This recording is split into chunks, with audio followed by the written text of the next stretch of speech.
Hello दोस्तों, कैसे हैं आप? बढ़िया है। तो आज हम स्टार्ट कर रहे हैं कक्षा 10 विज्ञान चैप्टर नंबर 12। ठीक है, विद्युत धारा के चुंबकीय प्रभाव। तो इसमें हम सीखेंगे कि विद्युत धारा के चुंबकीय प्रभाव चुंबकीय क्षेत्र के बारे में सीखेंगे। ठीक है, कि मतलब हमने पहले चैप्टर यानी कि पिछले चैप्टर में धारा के बारे में पूरी जानकारी प्राप्त कर ली है कि कैसे तार में धारा जाता है, किस रूप में जाता है, ये सब हमने वहां पर सीख लिया था। और इसमें हम सीखेंगे कि कोई तार में जैसे उसमें उसमें चुंबकीय क्षेत्र कितना स्थान घेरता है, इन सभी के बारे में सीखने वाले हैं। तो आप लोग हमारे साथ बने रहिएगा। तो सबसे पहले हम यहाँ पर सीखेंगे, हमने धारा को सीख लिया है कि जो धारा होता है, हमारा जो करंट होता है, लाइन होता है, वह आवेशों के रूप में प्रवाहित होता है। अब हमको सीखना है चुंबकीय प्रभाव के बारे में। तो सबसे पहले हम सीखेंगे चुंबक। चुंबक क्या होता है? तो आप लोग कमेंट करेंगे, बताएंगे चुंबक क्या होता है। तो चुंबक देखिए होता क्या है, बचपन वाला ही चुंबक। यहाँ पर हम दिखा भी देते हैं आपको। ठीक है, देखिए चुंबक क्या होता है। मतलब ये क्या है, एक चुंबक है। ठीक है, एक टूटा फूटा चुंबक मिल गया है कहीं से, तो जुगाड़ कर लिया है, ये एक चुंबक है। अब हम क्या, चुंबक करता क्या है, ठीक है, अपने आसपास स्थित, मतलब अगर इसमें कोई लोहे की वजह से ये चुंबक एक और है, तो ये क्या करेगा, अपनी ओर आकर्षित करता है। ठीक है, चुंबक। तो ये क्या करता है, जो भी वस्तुएं लौह युक्त हो, मतलब जो लोहा वगैरह हो गया, स्टील हो गया, तो क्या करता है, उसको अपनी ओर क्या करता है, आकर्षित कर। देखिए यहाँ पर जैसे यहाँ पर पास ला रहा है, इसको अपनी तरफ खींच ले रहा है। ठीक है, तो ये क्या करता है, लोहे जैसी वस्तुओं को मनी की ओर क्या करता है, अपनी ओर आकर्षित करता है। तो यही क्या होता है, चुंबक होता है। तो क्या करता है, लौह युक्त। यहाँ पर हमें क्या लिख देंगे, परिभाषा थोड़ा बहुत, यहाँ पर परिभाषा नहीं लिखेंगे तो भी चलेगा, नोट्स दे देंगे। ठीक है, लौह तथा लौह युक्त, मतलब लोहे जैसा बना हुआ। ठीक है, लौह युक्त, लौह युक्त वस्तुओं को क्या कर सकता है, आकर्षित करता है, आकर्षित करता है। ठीक है, तो चुंबक में आपको इतना ही सीखना है। सबसे मोस्ट इंपोर्टेंट है चुंबकीय क्षेत्र रेखाएं। ठीक है, चुंबकीय क्षेत्र क्या होता है, ये सबसे ज्यादा पूछा जाता है, पेपर में हर साल पूछा जाता है। किसी चुंबक के चारों ओर चुंबकीय क्षेत्र रेखाएं खींचिए और उसके गुण पूछे जाते हैं। ठीक है, तो पहला वाला आपको इसको लिख लेना है। इसके बाद दूसरा आपको क्या पढ़ना है, चुंबकीय क्षेत्र क्या होता है। ठीक है, चुंबकीय क्षेत्र, चुंबकीय क्षेत्र, चुंबकीय क्षेत्र, चुंबकीय क्षेत्र रेखाएं या चुंबकीय क्षेत्र। ठीक है, तो यहाँ पर हम क्या करेंगे, एक चुंबक बनाएंगे। क्लियर है? तो यहाँ पर हमने जैसे ले लिया यन यस, इस प्रकार से ये है यन यस। ये क्या है, चुंबक है। ये चुंबक कैसा है, ऐसे लंबा है। ठीक है, मतलब गोलाकार में नहीं है, लंबे में है। तो ये चुंबक है। अब देखिए इस चुंबक की जो शक्ति है, ठीक है, मतलब ये अपने कुछ एरिया क्या करेगा, कवर करेगा। जैसे हमने चुंबक को दिखाया, जैसे ही ये मान लीजिए चुंबक है, जैसे ही किसी लोहे को इसके पास लाओगे, अगर इतने पास रहेगा तो यही चलेगा अपनी तरफ। ठीक है, तो क्या करेगा यह चुंबक, इसके आसपास अगर कोई वस्तु है तो अपनी तरफ आकर्षित करेगा। तो ये देखिए कैसे होता है चुंबकीय क्षेत्र। यहाँ पर कर लीजिए रेखाएं। ठीक है,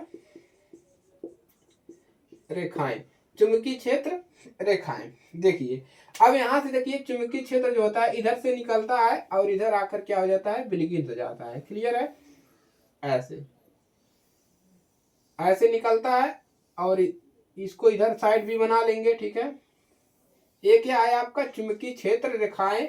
किसी चुंबक के चारों ओर चुंबकीय क्षेत्र रेखाएं। तो इसको आपको क्या करना है, इसको बना लेना है। ठीक है, इसको क्या करेंगे आप, इसको बना लेंगे और ये पेपर में पूछता है। ठीक है, क्या करता है, पेपर में पूछता है।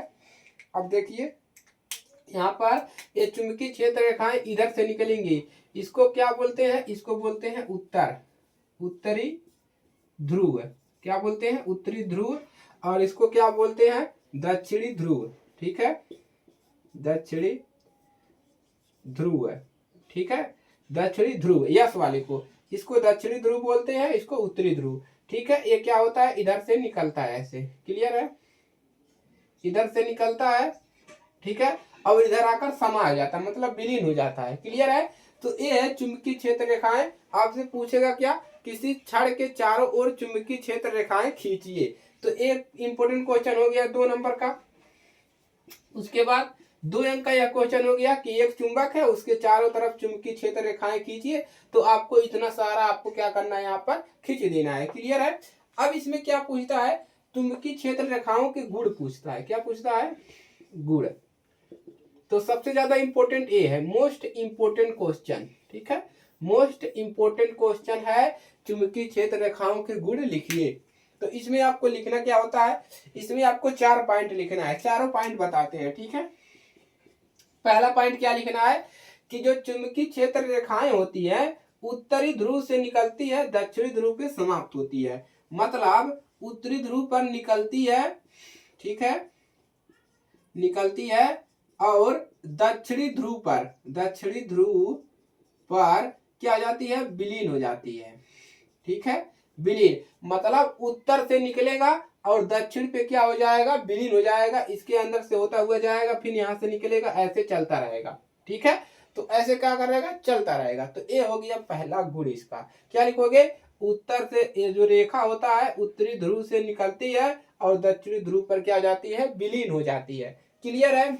दूसरा क्या लिखेंगे, दूसरा पॉइंट लिखेंगे कि जो चुंबकीय क्षेत्र रेखाएं होती हैं यह बंद वक्र होती है, मतलब बंधा हुआ होता है आपस में। तो क्या लिखेंगे, बंद वक्र, बंद वक्र होती है। तो ये जो रेखाएं होती हैं आपस में बंधी होती है, मतलब बंद वक्र होती है। इसके बाद क्या लिखेंगे, तीसरा पॉइंट क्या लिखेंगे, तीसरा ये लिखेंगे कि चुंबकीय क्षेत्र रेखाएं जो है वो एक दूसरे को कभी स्पर्श नहीं करेगा, मतलब एक दूसरे को कभी क्रॉस नहीं करेगा। जैसे ये लाइन इधर से आ रहा है तो ऐसे नहीं होगा, यहाँ पर क्रॉस नहीं करेगा। क्या नहीं करेगा, एक दूसरे को प्रतिच्छेद नहीं करेंगी। तो यहाँ पर लिखेंगे एक दूसरे को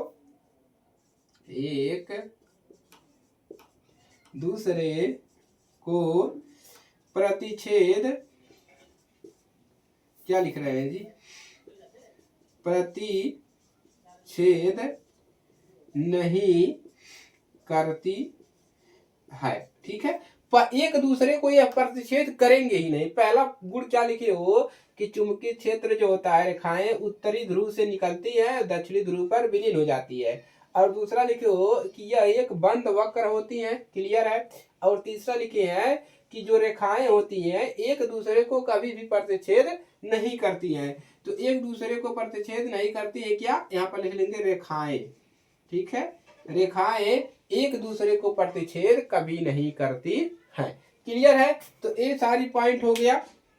इसके बाद चौथा क्या लिखेंगे, चौथा इसमें लिख लेंगे कि यदि परिच्छेद करती तो कटान बिंदु पर अनेक स्पर्श रेखाएं खींची जा सकती है। तो इसको लिखने की जरूरत नहीं है, 3 पॉइंट आप लिख देंगे तो आपको पूरे यहाँ पर जो भी 2 नंबर मिलेगा या 3 अंक आपको यहाँ पर मिल जाएगा। क्लियर है। तो ये दोनों इंपॉर्टेंट है, चुंबकीय क्षेत्र रेखाएं खींचना कैसे खींचना है, तो इसी प्रकार से आपको खींचना है। और इसके गुण में तो इन 3 गुण को आपको याद कर लेना है और इन्हें इससे बाहर क्वेश्चन आपका पेपर में नहीं पूछेगा। क्लियर है। तो नोट कर लीजिए और अच्छे से इसको लिख लीजिएगा। चलिए, तो आज के लिए सिर्फ इतना ही दोस्तों, मिलेंगे इसके अगले पार्ट में। तब तक के लिए जय हिंद, वंदे मातरम।